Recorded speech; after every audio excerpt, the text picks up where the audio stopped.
There I was at 3 in the morning holding a grumpy, crying little baby girl who I wasn't even related to. And all I could think is, why aren't I at home in my bed?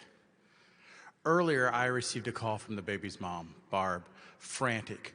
I need you to come over now and watch our baby. I got to take my husband to the hospital. I groggily respond, okay, I'll be there in 5. As I arrived, she was helping her husband into the car. She points to the house and silently yells out, "The baby's asleep in the crib," and jumps in the car and speeds away. I slowly enter the house and I hear a crying baby. Here I am, half awake, trying to calm a crying baby with a pacifier.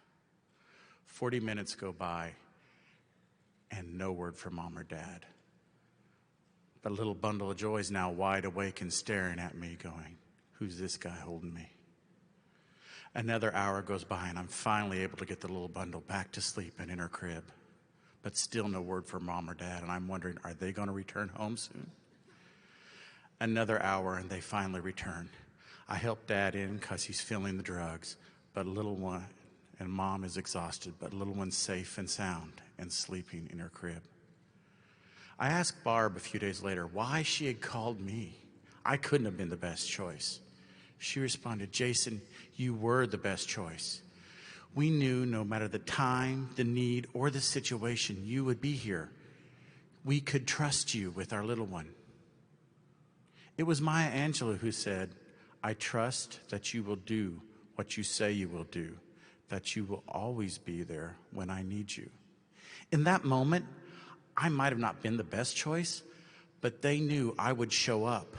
I would care. I was trusted. And that's the thing about trust. It's not this soft skill. It's not about being perfect or having all the answers. It is it's about being honest, dependable, present. It's a practical asset.